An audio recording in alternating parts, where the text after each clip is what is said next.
Hello everyone, welcome to the UFS webinar series. This webinar series is hosted by National Weather Service, Office of Science and Technology and Integration. The goal of this webinar is to enhance the communication and share the advancements in all aspects of the UFS in both research and operational settings.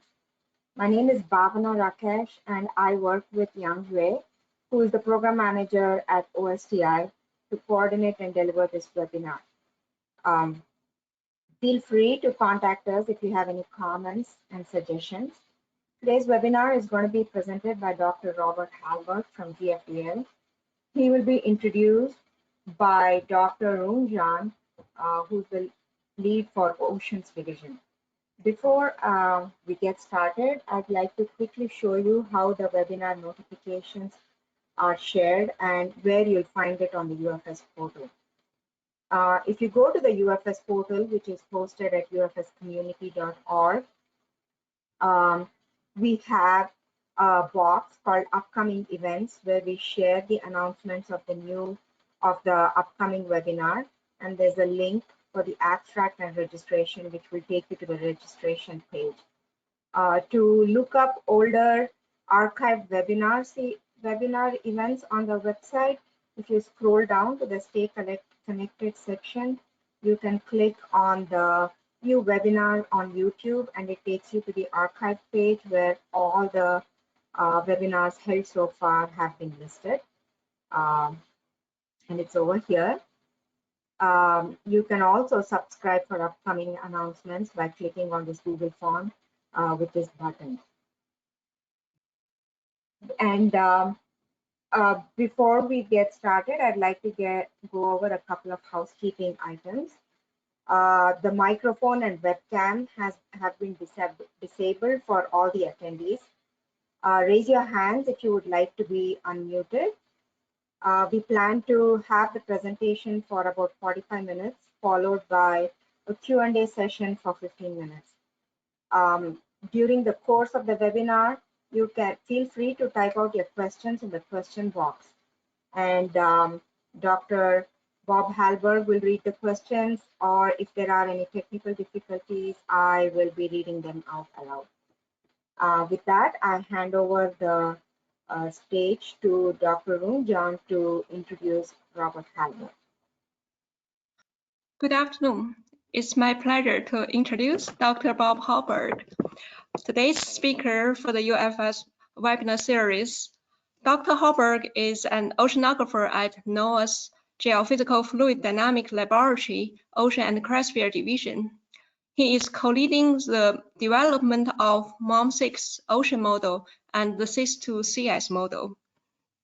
He has made significant contribution to the dynamic algorithm of MOM6, as well as the parameterization of a wide variety of oceanic physical phenomena such as boundary layer turbulence, shear mixing overflows, and eddy-driven stratification. Some of his other work has considered the large-scale dynamics of the turbulent Southern Ocean, or sources of systematic biases in the projection of sea level rise. Dr. Hallberg has served on several committees that carried out studies for U.S. national academies, and recently served as one of the lead authors of the Changing Ocean chapter and the summary for policymakers in the 2019 IPCC Special Report on Oceans and Cryosphere in a Changing Climate. So today he will talk about the MOM6 Community Ocean Model and its operational use across NOAA. So please join me to welcome Bob for the webinar. Great, thank you very much, Rom. So it is my pleasure to be able to address the UFS webinar today. And I think it's interesting to note that although UFS has been going on for a couple of years and has had some really notable successes in developing the next generation of weather forecasting models, this is the first time that we've started to talk about coupled models and the ocean side of things. And this is kind of a very natural outgrowth of the fact that the weather forecasts were the absolute top priority that had to be delivered on time. But now that is working so very well, we're starting to broaden, as a part of UFS, the scope of what's being actively worked on. And so it's my pleasure today to talk about the MOM6 Community Ocean Model and its operational use across NOAA. And as I'm doing this, I'm really going to address kind of three different topics here. The first is, what is it about MOM6 that makes it a good candidate for use for such a wide variety of applications as is necessary for all of the operational uses in NOAA and beyond. Second, I'm going to go through a number of the applications that are either already going on or ongoing that are either operational or kind of quasi-operational. And here I'm going to include, say, coupled climate forecasts in that kind of quasi-operational mode. And then thirdly, I'm going to also talk about how we've managed the testing and the quality control, the integration of the MOM6 community, which I think is something that is working very well and is really kind of a template in some ways that might be useful to think about for some of the other community models, or there are things we can learn from MOM6 for the other community models that constitute the unified forecast system. So the first question is, well, what is the MOM6 ocean model? Short way to describing it is it's a community ocean model with roots in climate modeling. So we emphasize things like very careful conservation of heat and salt, the ability to run in global domains, and the ability to work even in when the conditions are changing. So for instance, as the climate is warming or cooling. It's relatively straightforward. It's a structured C-grid model with a finite volume core. And in this, it shares an awful lot in common with a number of the other widely used large-scale ocean models, for instance, ROMS or MIT GCM or HICOM. But although it has a focus on global climate modeling, a lot of its applications have also been used to study processes that are relevant to governing the ocean.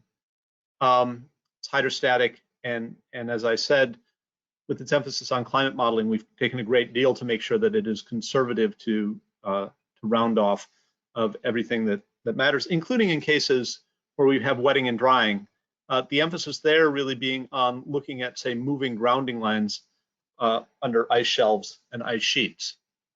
The technique here that makes MOM so flexible is known as the vertical Lagrangian remap method. And the idea here is one that we can illustrate by kind of looking at the primitive equations that it solves.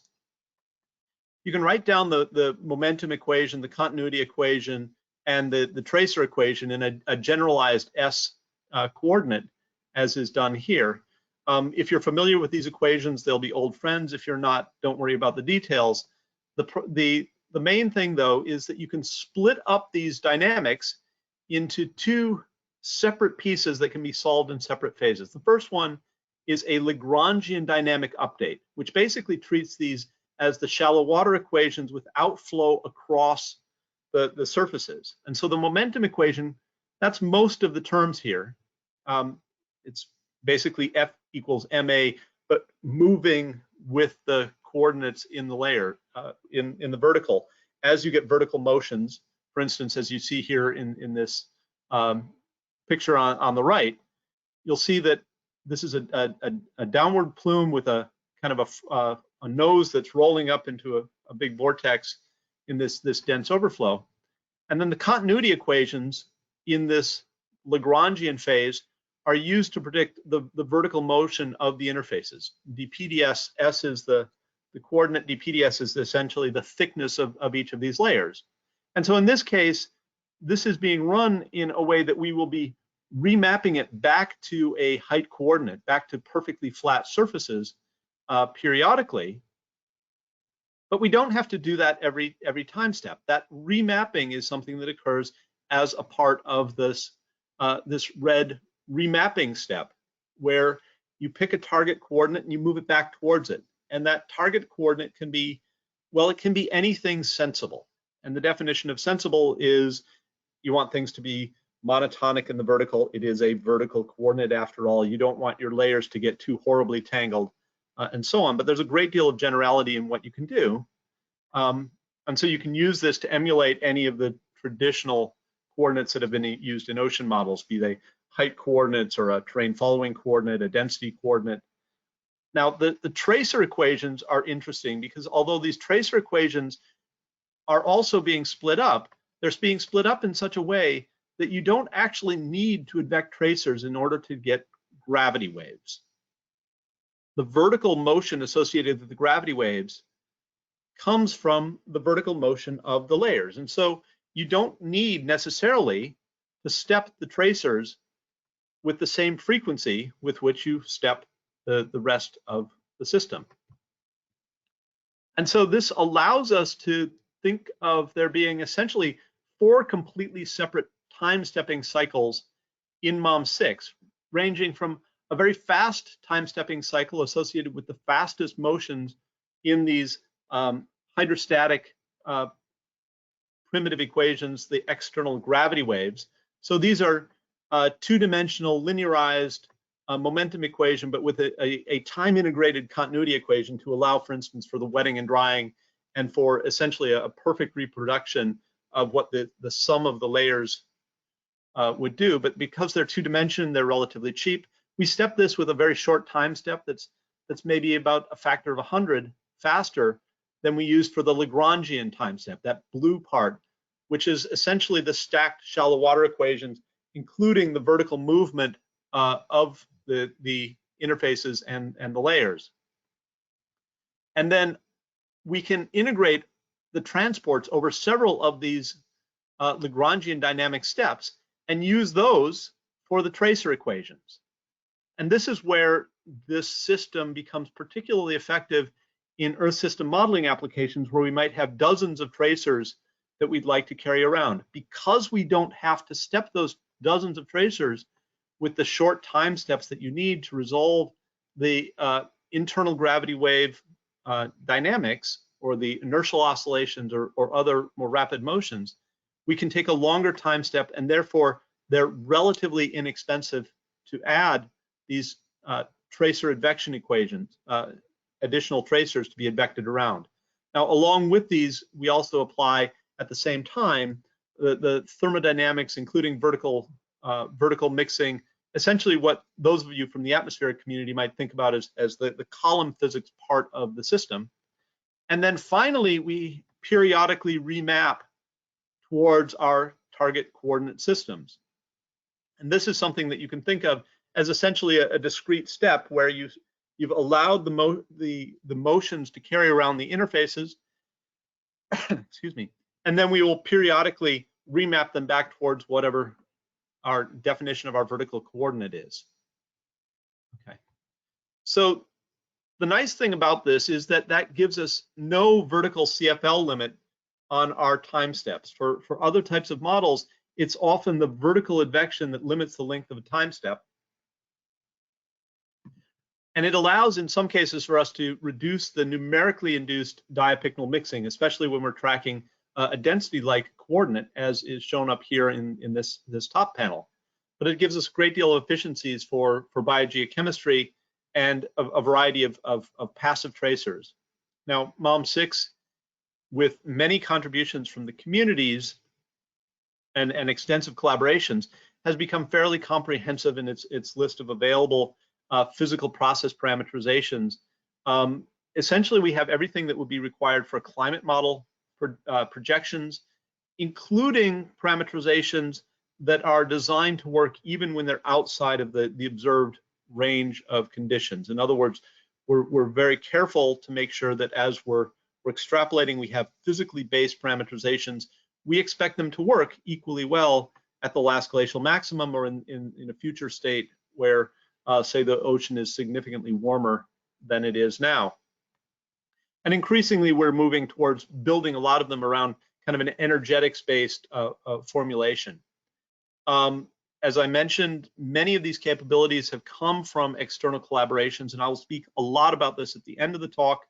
We're also doing a lot to embed the cryospheric models, the sea ice and the icebergs into the model, basically reflecting the fact that if I, for instance, take my glass of water here and I put an ice cube in and I slosh it around, the ice is actually a part of the same dynamic system as is the ocean water. And so we're using the dynamics of the ice and the ocean in such a way that it captures this fact that they're tightly tied together. But the bottom line on all of this is done in a community open development framework with thoughtful software design that drew upon lots of experience, some cases mistakes from many predecessor models.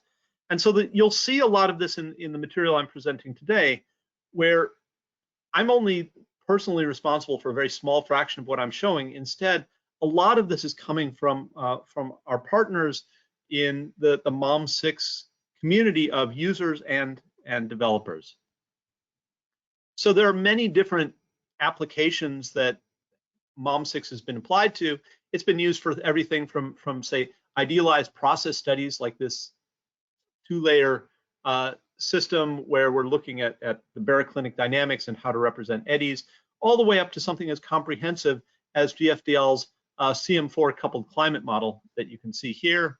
We've been using it for ice sheet ocean interactions. NCAR has made the corporate decision that MOM6 is going to be the primary ocean model used with its next generation Community Earth System 3 model. There are external, significant external groups, for instance, the Australian COSIMA consortium that are using it. And increasingly, kind of reflecting some of the nice properties when it comes to using MOM6 with lots of tracers, it's being used and configured for regional use for fisheries management question. And I'll say a bit more about that later. In terms of UFS, it is going to be used as the ocean component of the replacement for the CFS V3 coupled seasonal forecast system. And increasingly, we are working with partners closely connected to the Navy under funding from the National ESPC to look at using MOM6 as the successor for HICOM in the high resolution near-term forecasting systems that the Navy and NOAA both use. And this is reflecting the fact that there are many significant similarities between HICOM and MOM6, but there are also some important differences in terms of say, the community testing aspect of it, and also this pedigree of MOM6 coming from the climate community. So today I'm going to be talking briefly about a handful of proto-operational or operational uses of MOM6 in NOAA, just illustrating the broad range of things that MOM6 is being used for. So I'll be talking about the GFDL CM4 and ESM4 global coupled and Earth system models and some of the variants of them. I'll speak briefly about MOM6's use in subseasonal to seasonal forecasting. And this is something happening both at EMC and also at GFDL via the North American Multi-Model Ensemble in GFDL's SPEAR model. And then I'll talk a little bit about some of the things we're doing with these high resolution cross comparisons with HICOM, some of the things we're finding. Hopefully set this up for a follow-on seminar by some of the other folks who are working on this to get more into some of the details, and then talk a little bit about the potential for the use of MOM6 for regional applications, specifically tied to the Climate Fisheries Initiative, and how this might interact with some of the other regional ocean modeling activities in NOAA. So this is the sea surface relative vorticity in the CM4 coupled climate model. And I just love this animation because it shows the rich range of physical phenomena that are taking place within this coupled climate system. You'll see the rich dynamics and the rapid timescales in the tropics, including tropical instability waves. You see the dynamics of the Gulf Stream. But my favorite are the hurricanes that are kind of zipping through here and spinning up the ocean. And you'll see them in the various hemispheres as you get into hurricane season. But in terms of the overall quality of this model, one of the things we're quite proud of is that this has a significant improvement over our predecessor models by many climate metrics. Now, GFDL has traditionally used models that are something like 1 degree for a lot of its climate stuff. And that was driven in large part by what was affordable based on the computer systems. But as we go to higher resolution, you could add complexity in terms of more parameterizations or additional biogeochemical properties that you're trying to forecast. You could add more ensemble members. There are lots of different ways that you could use the expanding computational capability. But one of the things we have chosen to do is push towards higher spatial resolutions, but not terribly high. Only 1/2 degree and 1/4 degree were affordable last time around for use in, for instance, CMIP6. And the question is, well, why just make those incremental steps? So as you go from 1 degree to 1/2 degree, you pick up stronger boundary currents, you are able to better represent the topography. And then as you start to go to higher resolution, you start to be able to permit large eddies in some of the ocean basins. And so we've used this 1/2 degree model, which is significantly cheaper, for our Earth system model, which has a large number of biogeochemical tracers. The finer resolution is the one that we use for our coupled model. Now, within our coupled model, one of the things we're quite proud of is that by using a hybrid vertical coordinate, we're able to greatly reduce the amount of spurious vertical mixing that occurs in the ocean's main thermocline. And this is illustrated here with the 3 models, 2 of which are identical resolution and differing only in their vertical coordinate. The first one is a z-coordinate model, and this exhibits kind of a spontaneous drift due to vertical mixing, a warming of the lower main thermocline. This is the horizontal mean temperature as a function of depth and time in the control run for our climate models. And you can see that the z-coordinate model, our first attempt, showed significant warming, significant drift, a significant broadening of the main thermocline. And this is something that's been noted before as you start to get into eddy permitting regimes. Whereas by using a hybrid vertical coordinate, a pressure-like coordinate near the surface, and then tracking density surfaces in the interior, we're able to greatly reduce this drift from what we had gotten with a traditional z-coordinate model. As we go to, and in this case, we didn't have any parameterizations of mesoscale eddies turned on. We're just letting the model do what it's going to do. As we went to the Earth system model, where we were adding lots of biogeochemical tracers, we reduced the spatial resolution, but added parameterizations along the lines suggested by Gent and McWilliams in order to maintain a minimal drift. Now, within our coupled model, we do have a very simple Earth system model that we use to predict chlorophyll mostly. And it sort of works with only 6 biogeochemical tracers. But in our full Earth system model, we have a rather robust set of 33 different biogeochemical tracers and a full ecosystem, all the way from nutrients all the way up to zooplankton, and are able to use this to address a broader range of questions about how the ocean ecosystems are going to respond to various forcings, to climate change, and so on. But one of the things that we're really proud of is just how much this new generation of coupled model has been able to reduce the systematic biases. So we've seen, for instance, our previous generation of coupled models, each of which had RMS sea surface temperature biases of order about 1¼ degree.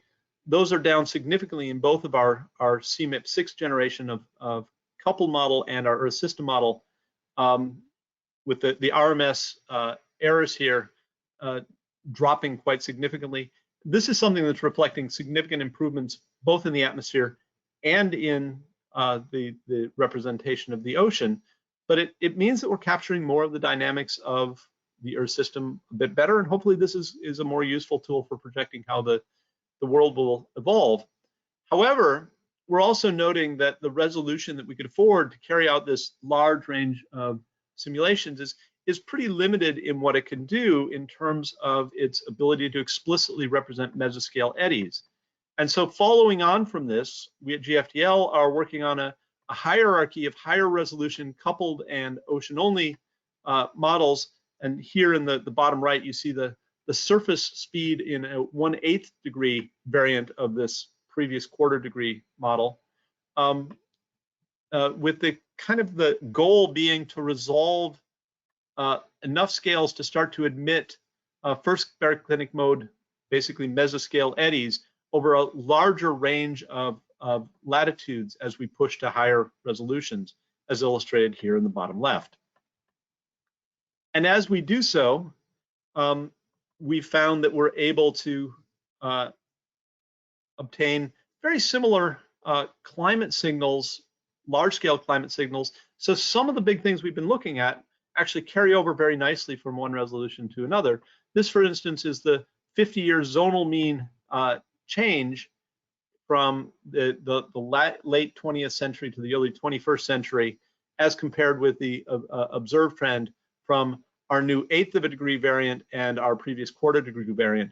And these are very similar. So we think that we're building a whole hierarchy which can be kind of mutually supportive instead of detracting from one another. Now, also at GFDL, these same tools, CM4 and ESM4, have been used to build what Tom Delworth's group calls the SPEAR, the System for Prediction and Earth System Research, which is being used for seasonal to decadal forecasting with a full data assimilation ensemble, Kalman filter-based data assimilation system. And then this is being used as one of GFDL's a contribution to the North American multi-model ensemble for seasonal prediction from GFDL.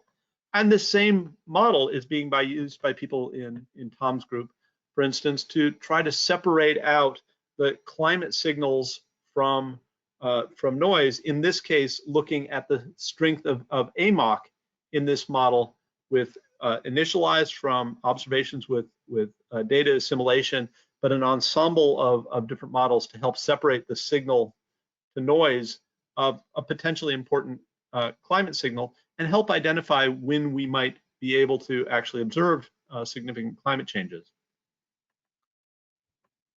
Now, that's at GFDL. At the same time, this exact same OM4 1/4 degree model is something that we've handed off to EMC, and hopefully Yan will be happy that I'm still using this animation that she gave me a couple of years ago, illustrating the difference in the sea surface temperature between the previous 1 degree MOM3 with global data assimilation used for seasonal coupled forecasting in CFS v3, with a new replacement where this is using the exact same configuration as GFDL's OM4 at a 1/4 degree resolution and a new higher hybrid data assimilation system.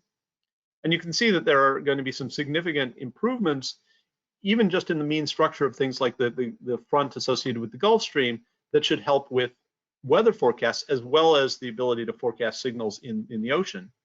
And at the same time, we're also looking to develop a replacement for the 1/12 of a degree model that is currently being used at EMC with one that's closely tied to the same 1/4 degree.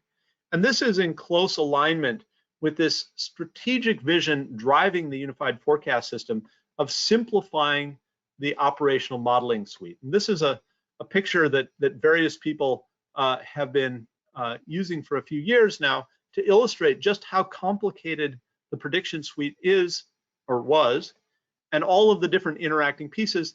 The idea here is that instead of having lots of different models for different pieces, you would instead build a streamlined system where you can turn on or off different pieces, still at different resolutions, but to address issues related to specific forecasting needs.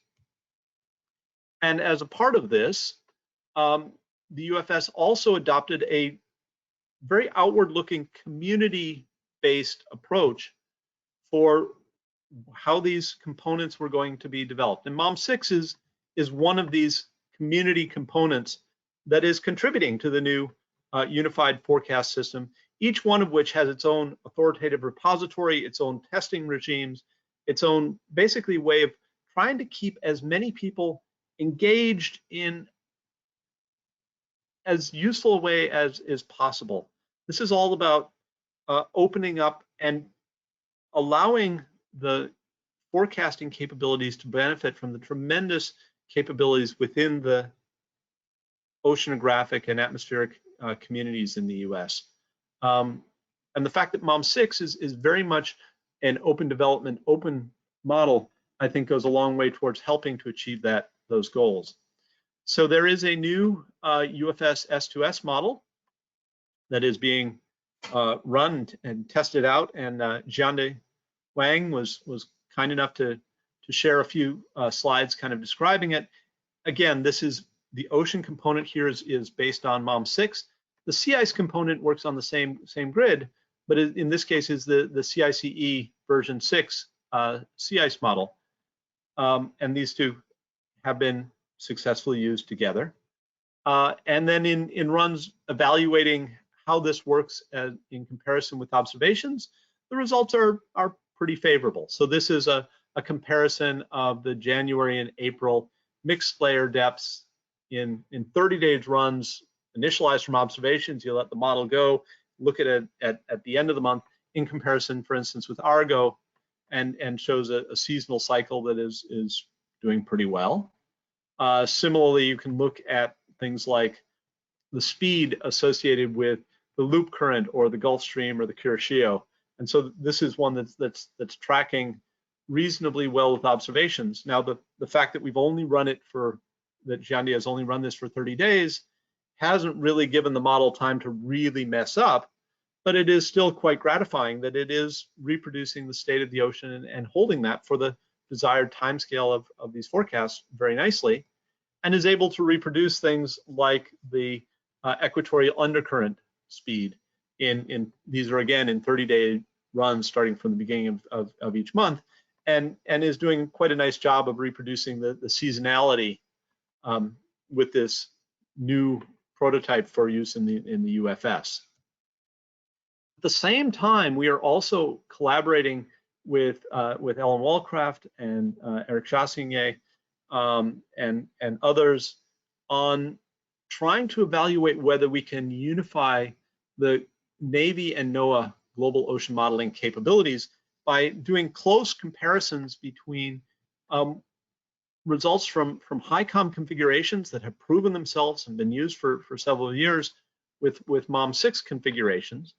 And this is a very deliberate activity funded by the National Earth System Prediction Capability.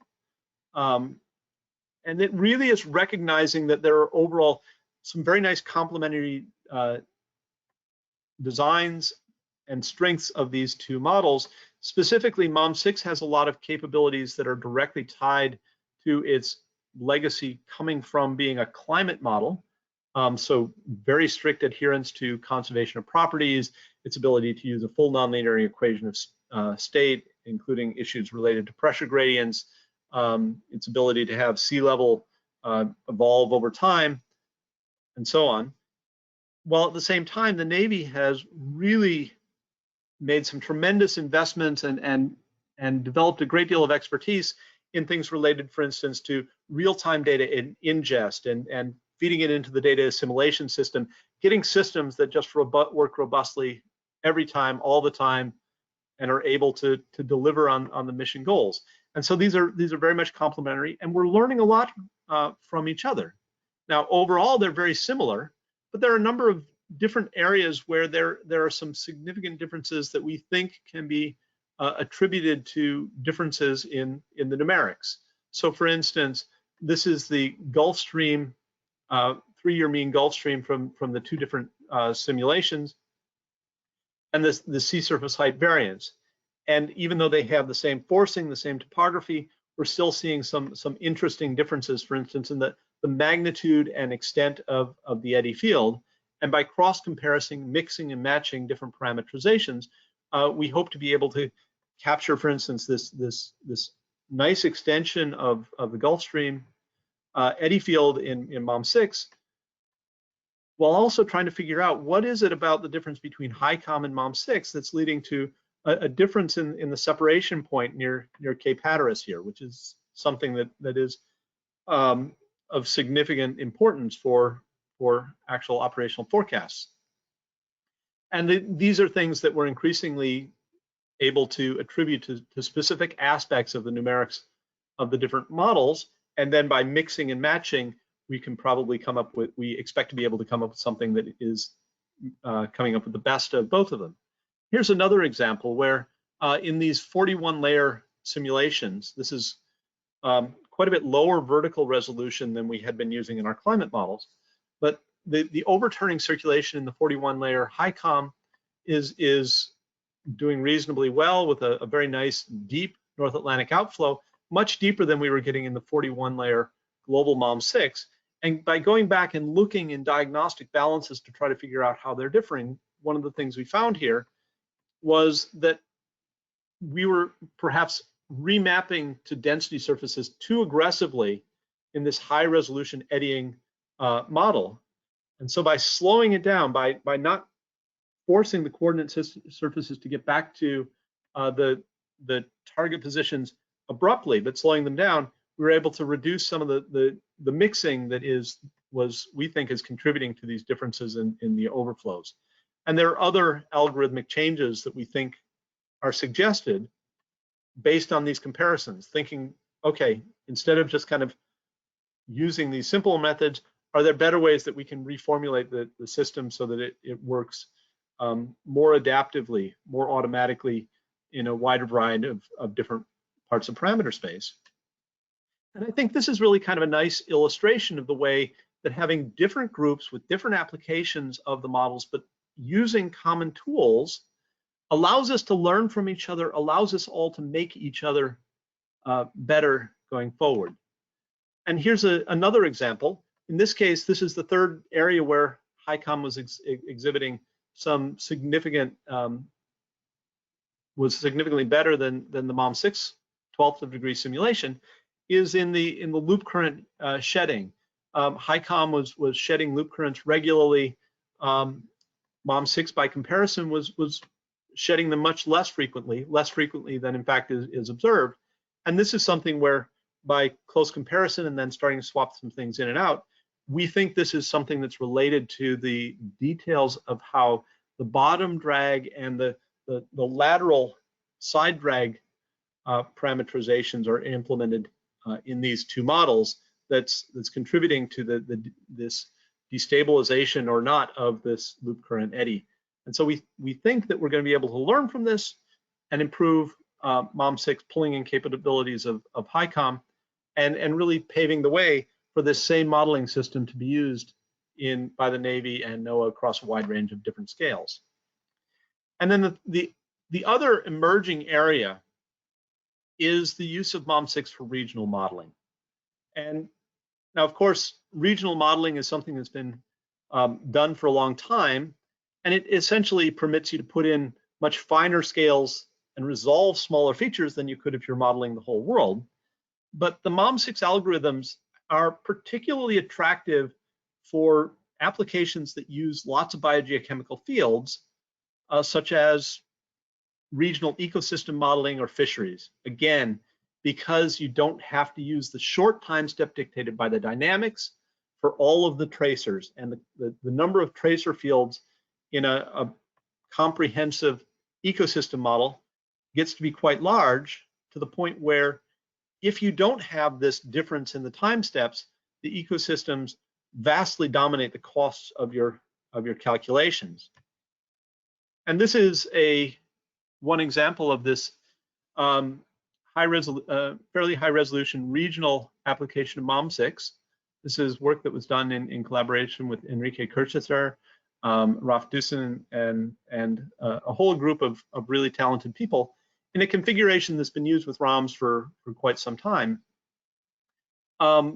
This is the surface vorticity with open boundary conditions, and one of the things that I think this illustrates is that the open boundary conditions are working quite well. You're really not seeing too many boundary artifacts coming in to this simulation, quite apart from being quite an attractive animation.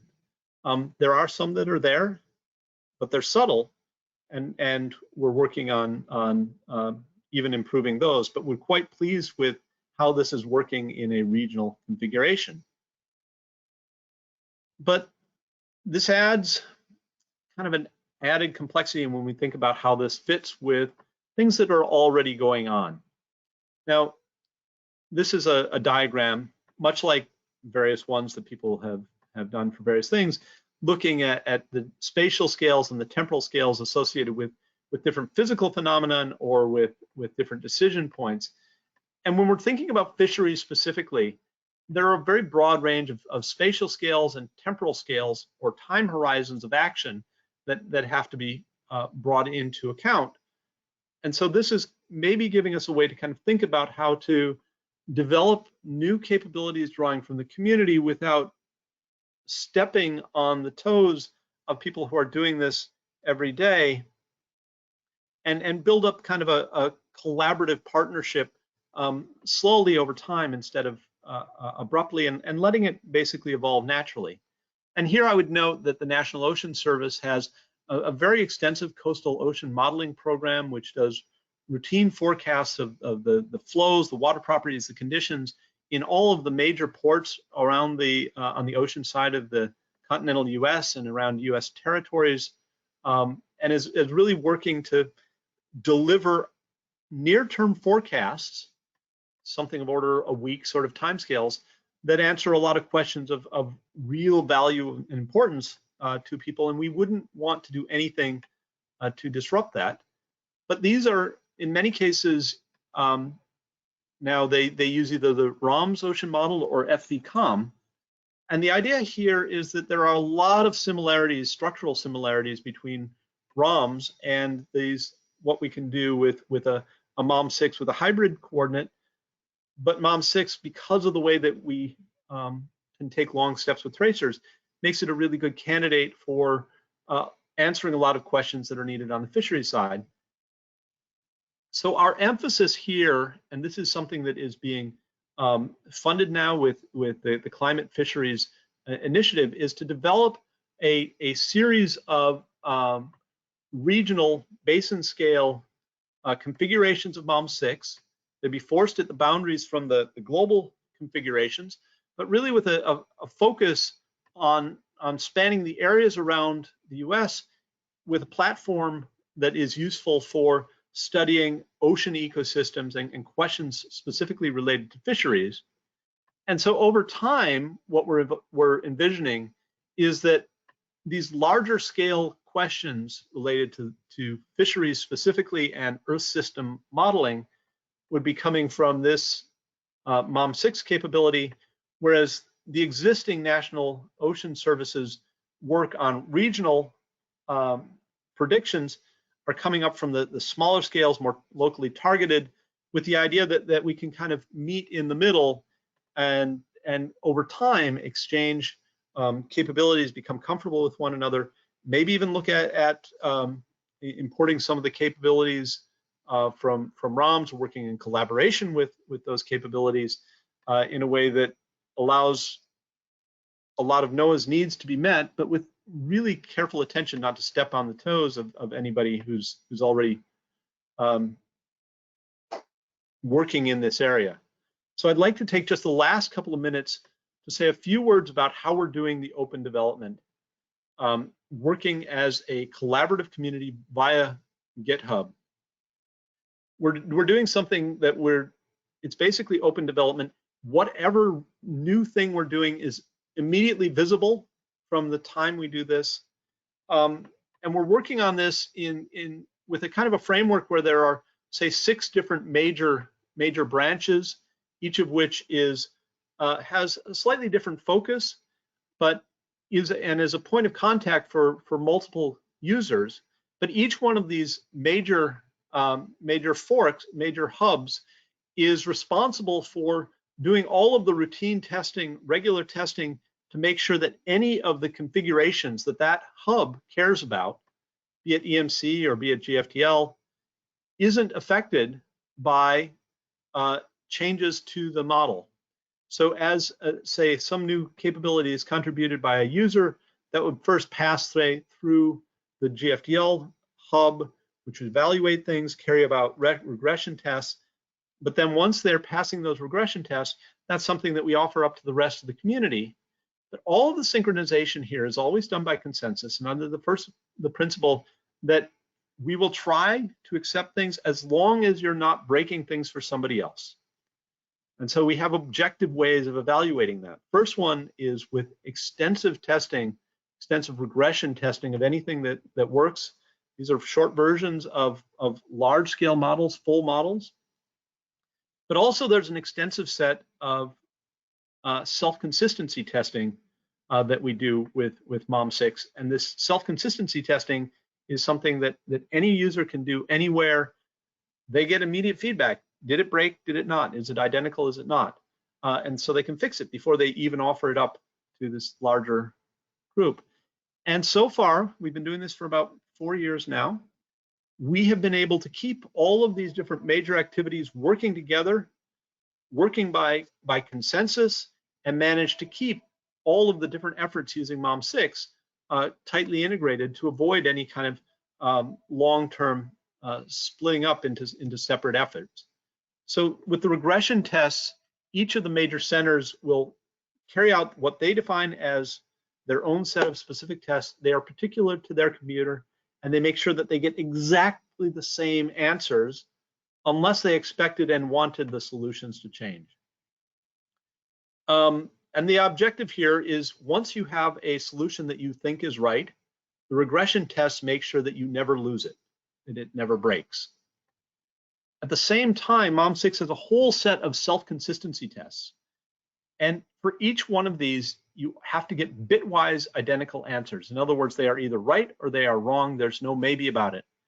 And some of these are common to many other models. For instance, all of GFDL's models for years now have made sure that they reproduce across processor count and layout, that they reproduce across restarts. But we also have tests of rotational symmetry, exploiting the fact that that MOM6 uses a structured grid. We have tests related to what kind of memory you're using.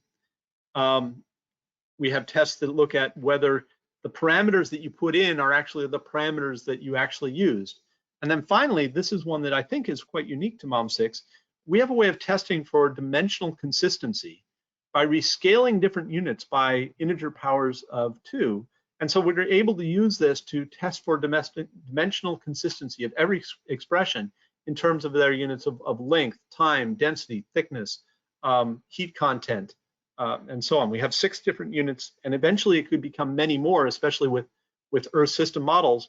And the beautiful thing about this, when you've run this test, you have proven that your model is dimensionally consistent. Using this, we've been able to identify and track down dozens of very subtle bugs that we had no other way of getting that. But the nice thing about this is any user can run these self-consistency tests. If they fail, they unambiguously demonstrate that the system is wrong. They don't require access to any particular computer. And we found that they provide really useful feedback to improve the quality of things before they're even candidates for a contribution. Given the time, I'm going to skip over this, but I would just like to note that all of this extensive testing is really going to help us out when it comes to thinking about porting MOM to different computer architectures. The robust testing will help with the debugging going forward. So the take-home messages here that I'd like to leave you with, first is that MOM6 is built on a diverse, growing, and open community. And it's building on the existing strengths of a number of different groups, some working on operational side, some of them on research side, some in academia, some in government. But we think that this is a nice avenue for developing a structured ocean modeling capability that respects the dynamics of the marine system across a very wide range of spatial and regional scales. It's already demonstrating its value at both global and now at regional scales, large-ish basin scales, for operational forecasts at things from weather to climate timescales, and it will be one of the major components. We're happy that it's one of the major components of the growing and emerging unified forecast system. We're using it in regional Earth system models in collaboration with NOAA fisheries, to looking at things like the CM4 or ESM4 coupled climate systems. the open development here is absolutely, I think, critical. It gives all of the users agency to control what they're doing with the applications they care about, but also it provides a framework in which people can make contributions without having to worry about making mistakes. We're pretty good, I think, at catching mistakes. And so if you're not afraid of making mistakes, you can contribute, which gives you a way to allow new users, new students, a broader range of people to try contributing, and then giving them the feedback that help them to be able to contribute things that are going to be up to the quality that we all expect them to be. And it's that robust testing and quality control that's absolutely essential for making this open development work and work well. And finally, one of the big drivers here, and I think this is, I've said it many times already, that's worth pointing out, is this is particularly well suited for incorporating very comprehensive marine ecosystem models into our ocean models, because of the separation between the physical timescales and the natural timescales of the Earth system models. We think this is actually a very good candidate for getting us around the problem that we've been facing for a few years, as the desire for much more elaborate, much more comprehensive Earth system models has kind of knocked heads with the constraints of the available computational resources. And so we see in MOM6 and this growing consortium a tool and a paradigm that can be used to address a very wide range of ocean modeling needs to address NOAA's mission. Thank you very much.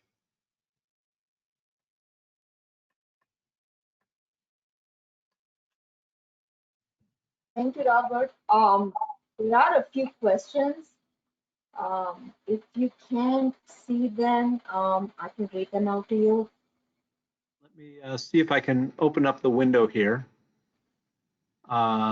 Maybe you could read them out for me. I'm juggling tiny windows. Okay.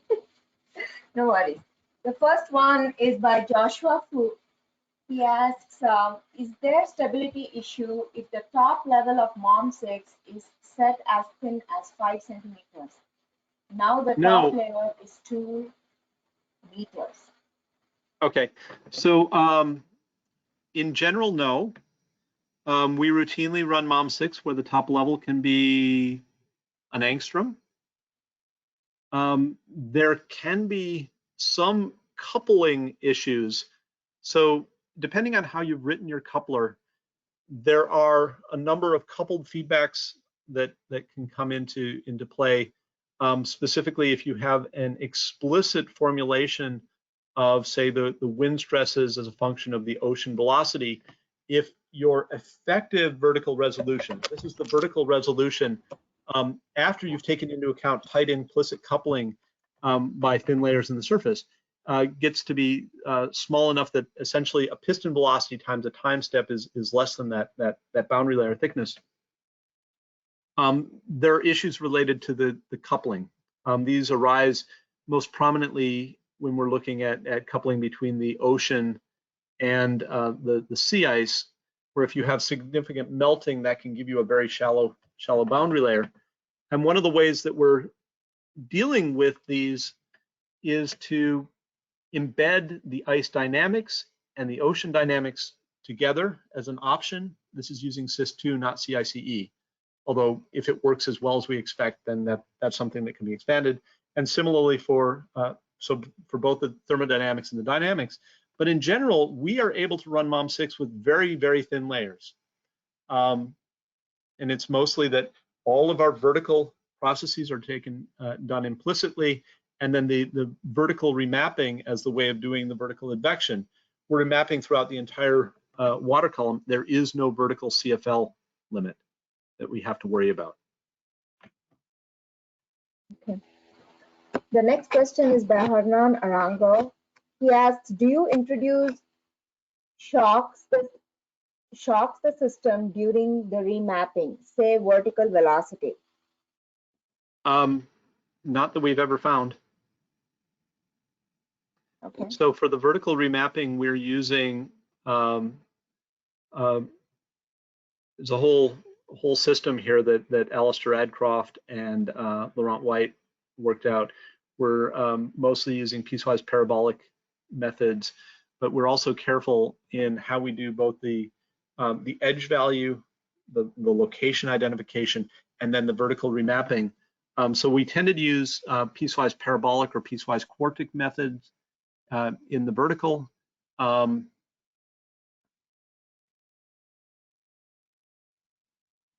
I don't think that I can think of any instances where we've seen significant shocks in the vertical that become overly problematic. But that's a very good question. The next one is also by Hernan. In the hybrid system, how do you discretize the bathymetry? It's a continuously basically you represent as the depth at tracer fields. There are no limitations on the variations from cell to cell. We've never found we had to do any kind of smoothing, but you mostly represent it as kind of the cell average depth on the tracer points. Although one of the things that we're doing in MOM6, and I think we're not unique in this, I think NEMO does this as well. In the horizontal, we can represent the width of open channels as something significantly less than the grid spacing. So for instance, even in a 1 degree model, we can put in the information that Gibraltar is about 12 kilometers wide and that the Bosporus is 1 kilometer wide as kind of a partially open a face that restricts the exchange of waters between marginal seas. And that's something we found is actually really important, especially at lower resolutions, at putting together credible climate simulations representing the exchanges between basins or marginal seas in the open basin. Okay. The next question is by Henry Zhuang. He asked, do you consider tides from sun and moon in MOM6? I may miss it. Yes, we can. We have done simulations, both regional simulations with the tides and global simulations with the tides. This is actually one of the significant activities that we're working on as a part of this ESPC activity merging HICOM and MOM6. So you can turn on the astronomical forcing. We have, or you can apply them as in regional domains as open boundary conditions. We have some abilities to deal with the self-attraction and loading terms. The biggest problem, and the reason why we don't tend to put tides into our global models, our climate models, is you need a pretty high resolution to explicitly represent the internal tides, and those are significant. But also, when you've put the tides in, you have to detide all of your diagnostics and your output. And that's something that can be inconvenient. So in a lot of cases, we explicitly put in parameterizations of the effects of the tides rather than explicitly resolving the tides themselves. But we do have simulations that are run with either global or regional tides. The next one is more of a comment by Arun Chawla. He says the UFS weather model now builds a standalone atmosphere-only mode, a fully coupled mode, atmosphere, wave, ocean, ice, and a marine mode, data, atmosphere, ocean, ice. Okay, thanks, Arun. Okay. And there's a wave model in there too. And actually, that's one of the things, you know, as kind of part of this whole burgeoning collaborations between labs.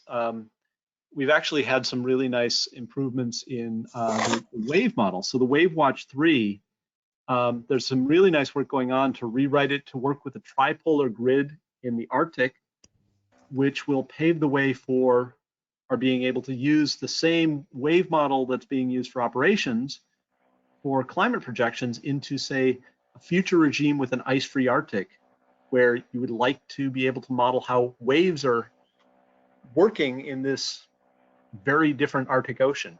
So great point about the flexibility of the system, though. Next one is by Alexander Kurapov.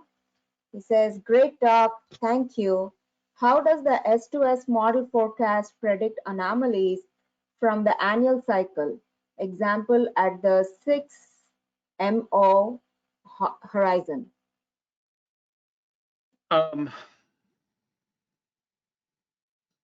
So that's a subtle question. I'm not sure.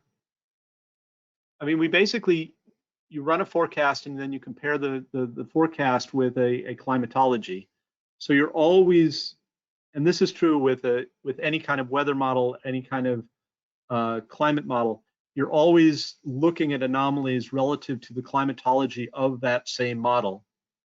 And that's a way to deal with linear drifts, which might have been the question you're asking, or as a separate question, how does it do it? Well, you assimilate the initial conditions in the atmosphere and the ocean, and you're relying on the predictability of that comes from the ocean.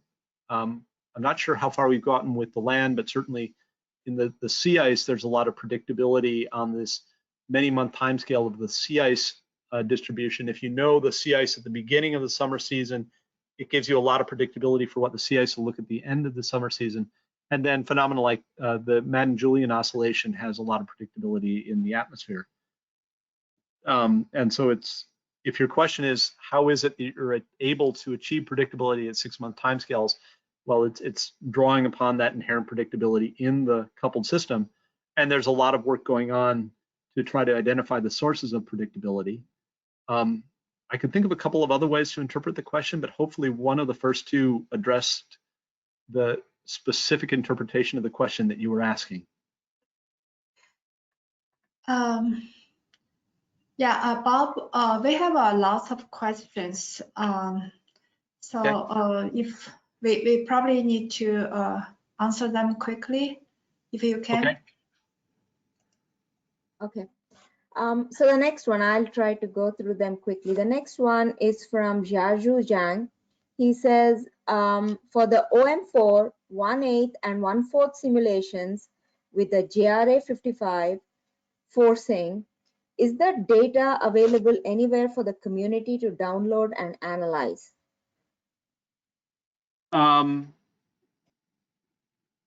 The OM4, I believe, the 1/4 degree is, the 1/8 of a degree is something that we're still developing, and so we're kind of going through quality control on our own before making that available. But that's a yes. The OM4 has the JRA forcing is at a 1/4 degree resolution based on OM4. Is something that's publicly available, and a number of papers have been written about it. I don't know offhand the location for it, but if you search for it, you should find it. If you can't find it, you can email me and I'll ask around about the exact location where that is. But GFDL serves up the data from the 1/4 degree. The 1/8 of a degree, not yet. Next one is by Hernan Arango again. He asks, he says, having global and regional connected applications is excellent. I was wondering what can be done to get the lateral boundary conditions to regional ecosystem models. Yeah, so there are large data volumes. If you're running them in the same place, that's easy. If you're not, that's more of a challenge.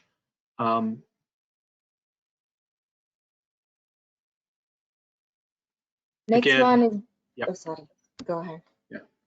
Next one is by Henry Zhuang. Says for high resolution, land sea mass may change during tidal effect, right? Does MOM6 handle this? MOM6 does, but our coupler doesn't yet.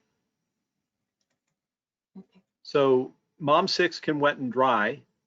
There's no problem there. The problem is that if the way we do it at GFDL is we have a land model, and the land model would be what would be responsible for the area that's exposed. And we've talked about this, but haven't implemented it. But having a kind of a mud layer under the ocean would be one way to deal with it, so that the ocean would become responsible for everything that's ever wet. The coupler doesn't need to know whether it's wet or not, although you pass it the information to calculate the fluxes and do it that way. I don't think it presents any particular large intellectual challenges, but it would have to be done carefully and thoughtfully. We have not yet done that specific part. Next questions by Julie. The vertical resolution of MOM6 can be increased to how high without concern of instability, like 0.1 meter or even higher? And what about the cost to do it if we can? Okay, so there are two parts of that. There is no limit on the vertical resolution. We routinely run with massless layers, either at the top or the bottom. They can be an angstrom, they can be 0 thickness, they can be as fine as you want. There is no limit for the stability. The cost, everything is done implicitly in the vertical, but it's all done with tridiagonal solvers. So the cost just scales with the number of layers. And when you add the layers, you're marching all the layers forward everywhere. The total cost is of course broken up between the barotropic solver, which is 2D regardless of how many layers you have, and then the 3D solvers in the interior. So it scales linearly with the number of layers. Next one is from Jabo Zhu. You mentioned remapping frequency. Is there a clear criterion to determine what frequency one should use? I think that's one where it's more of an art form than anything else. You want to remap back often enough that you're sort of sticking close to the coordinates that you've chosen for some reason. You also don't want your coordinate systems to get too tangled, if you will. But the short answer is we think probably it's something where you want to remap it back with something that respects the dynamics of, say, the biology or the coupling. So of order a couple of hours is enough to resolve the diurnal cycle. But a lot of good research can be done into that question. Okay, the next one is from June Wang. Can MOM6 run with 32-bit Rel 4? What physics schemes may need updates in order to run the model with Rel 4? So the problem with Real Star 4 and a model like MOM is that we have equations for the thickness. The free surface height is determined by the sum of the layers in the vertical. If you represent the depth of the ocean in 32-bit resolution, you wind up with a sea surface height anomaly. Basically, the last decimal plate is something like a millimeter. And that's just 7 decimal places compared to the depth of the ocean. And so for the thickness equations and the free surface height equations, you probably need 64-bit precision. For the momentum equations, it's not so obvious, but a lot of the terms are mixed. You're looking at tracer at thickness transports that need to be 64-bit precision. And so it's not obvious how much you would save by going to 32-bit precision. Although obviously this is something we've talked about for parts of the model. It's just not going to work for the continuity equation and the free surface height. Next question is by Derek Snowden.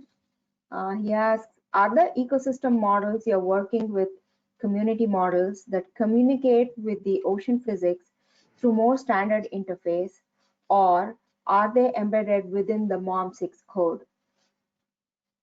There are community models that use the MOM6 code, and the ones that are used at GFDL are heading that way. The ones that are used at NCAR are obviously community code. We have pretty standard interfaces so that when you have an Earth system model, if you have a tracer that you want the ocean model to advect around, you register it, and then going the other way, the way that MOM6 is set up, you the biogeochemical model is responsible for the vertical stuff, so that if you have stuff that's rising or sinking, that's taken care of on that side. But we provide a pretty straightforward interface to do the tridiagonal solver associated with the vertical fluxes and the vertical mixing. But if you go to the NCAR CESM website,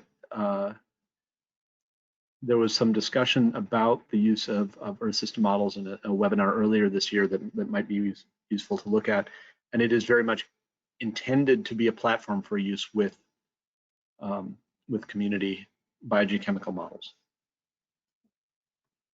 The last question is by Julia Levin. She asks, can you do coastal applications? Do you have different water types to work in murky waters?